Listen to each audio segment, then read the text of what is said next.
Hello, everyone, and welcome to today's podcast. I'm your host, Jonah Bennett, and joining me today are my friends Matthew Hauser, Lorelei, Bennett, and Ailin Lee.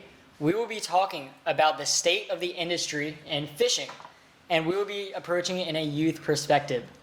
So I would like us all to go around and introduce ourselves. Matthew, can you tell me a little bit about yourself and what you have to offer in our fishing community? What's going on, guys?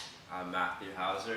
I've been fishing since I was months old. My dad introduced it to me. That's actually how Jonah and I met. It's just something I love and enjoy doing. Hi, I'm Lorelei. I'm Jonah's twin sister. We've grown up fishing together, and it's always been a family rivalry, and I now work for Connected by Water, where I'm the assistant manager. And Connected by Water is our very own local renowned artist, Dennis Friel. We'll get more into that later on. And Ailin. Hello, I'm Ailin. I haven't been fishing since I was little. I've been fishing since I was 11, actually. I spent a little time working at Real Deal Bait and Tackle. I fished primarily with my family and uncles, and I met these people here through fishing. So now that you know a little bit about our guests today, I'd like to get into why this is so important. This is such an important topic because we are the future of South Florida's not only fishing community, but whole oceanfront community. Right, so I know Matthew, you do a little bit in beach cleanups and canal cleanups. So do you, Lorelei. Ailin, if you do that, we can get into that a little later. This is so important because we are the future. If we don't think about what our consequences of our actions will be on the environment, we won't have an environment to have in the future. So Matthew, can you go into a little bit about what you do for your beach cleanups? Yeah, so it all started as a way to find community service hours, something quick and easy, something that I enjoy doing. So basically, I have a little boat that I go around in the canals and whatnot, and I pick up trash that I see in the water or anything I could pick up, try and clean the waterways. And now it's become something bigger than just service hours. I do it through a app called Ocean Conservancy, and they track everything. So let me pull it up. But I take a big garbage can, big black bag, and I normally fill about 2. Sometimes I'll even put the trash in my boat, and when I come back home, I'll count it all, and then I document it. My total hours have been over 75 hours, over 50 cleanups, and over 80 miles total. Wow, that's almost all the way from here, we could say, to more than West Palm, right? Yeah. That's a lot of mileage covered. Lorelei and Ailin, I know, Lorelei, you have done beach cleanups in the past with both your middle school and I believe your high school. What do these have an impact on you and for what you've seen in the community? Well, just doing beach cleanups in general, you find so much trash just laying on the beach, not including submerged trash, and it really makes such an effect on the wildlife ecosystem. I mean, I've worked at a summer camp every summer, and over the time you see this first reef that we have deteriorating more and more and being so much more filled with trash, and I feel like that really shows what it's doing to our ecosystem. Yeah, and like going out, just going to the beach every day with your friends and everything, you see all this trash, and it's like, whoa, like this is our backyard, this is where we hang out and play, like why is it so dirty? And like to bring back to what you said, a couple of like community service things I've done in the past. I'm actually vice president of student government at my high school. Last year, 2020, we teamed up with Captains for Clean Water to bring awareness to my school about the whole, beach cleanup situation. We teamed up with Main Gear as well. And we had Captains for Clean Water come in. We had a little presentation with the SJ class and awareness posts about it, graphics, all that on Instagram, with the goal of bringing awareness to the situations that are happening in our backyard. And I know your outreach is a little bit farther than the rest of us. I know Lorelei and I both go to Palm Beach High School. We live very close to the water.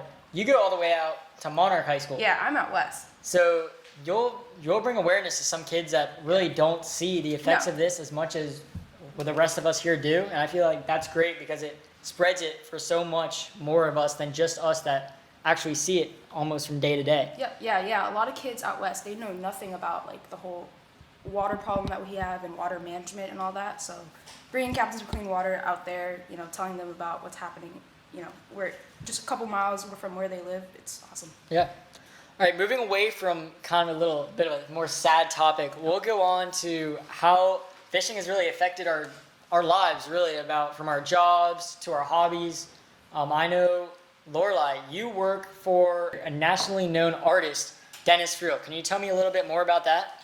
Yeah, so Dennis Friel, we own Connected by Water Art Studios, which started out as just art and making fish art, and now we custom outfit and create different apparel for many different fishing communities and fishing teams across the world. I mean, we have teams from Guatemala to New Zealand. It's really a lot. It really shows how we're all connected by water. There's also another podcast, Connected by Water, that runs along with Dennis Friel. And one of their major topics is ocean conservation, because that is something our lives surround around. And without the ocean, there's no fishing. Yeah, right. So how many shirt orders or hat orders, like what do you guys do? How many of those orders do you think you'd fulfill in, let's say, a month period? Oh, really depends on the month and depends on how many projects we have. At the moment, we have 85 open projects, and we keep getting more and more coming in from more and more fishing teams. It just shows that the sport is growing and that generations keep passing it on. Yeah, and we'll see people wearing Dennis's art. I know you actually have a shirt and his hat on right now. And yeah, this summer we had a tournament all the way in Atlantic City, and you'll see everyone up there wearing all of his art. It's really just shows that this fishing community passes things down from generation to generation, and everyone really, it's like such a connected sport.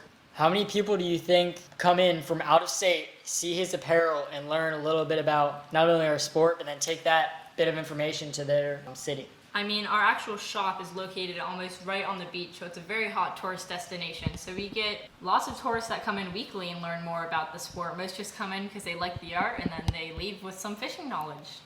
And Ailin, you said that you work actually at a tackle shop, Reel Bait and Tackle. Can you give me a little bit about what that's like, seeing all the captains in there and seeing people come in from all around Florida? Yeah, so the fishing community brings a lot of people together, and like meeting. One thing Real Deal did for me was it opened up a lot of opportunities for me, and I met a lot more people. I met a lot of new people, and I got a lot of connections from there. And it opened my eyes of how big the industry is and how people work together and how they come together to accomplish things in the community. And like when someone needs help, another person will be there for them. So it's pretty cool. We're all like a family. Yeah, I feel like just like Lorelei saying, just like with Dennis's slogan, connected by water. We're all connected by water. We all love this. It's a great source of entertainment for us. We all love to go out. I know one of our local clubs, it's called OAPB, Offshore Anglers at Pompano Beach. We'll have get-togethers at restaurants. We'll have tournaments together. It's all really just a family-friendly atmosphere. And I know we're always together, helping each other out. I know we'll even take crossings over to Bimini. And if anything goes wrong, everyone's always there to help each other out and make it a good time no matter what. Moving on, we're going to tie in a little bit more about the entertainment side of this topic. I know we all love to do it due to not only the fun we have with friends doing it, but the competitive side of it. I know tournament fishing, we all love tournament fishing from spring to winter time, fishing for meat fish and sailfish. I know you two, Ailin and Lorelei, you guys have a ladies tournament coming up next week. Can you tell me what gets you excited about this? Well, I've always loved tournaments. That's how I found my love for fishing, because of how competitive it was, specifically with having a twin brother.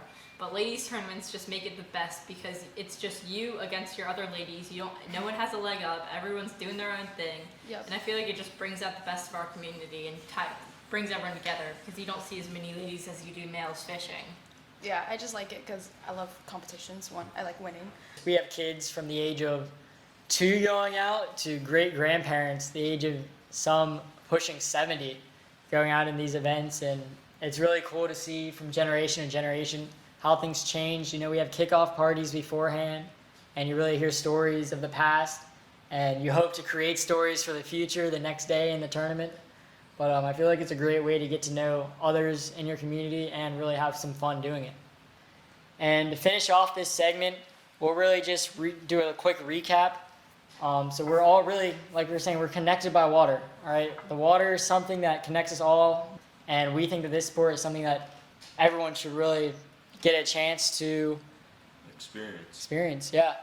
So thank you guys for coming out today. I hope you learned a little bit about what it's like from the youth perspective on this topic, and we will see you next week. And remember, we're all connected by water.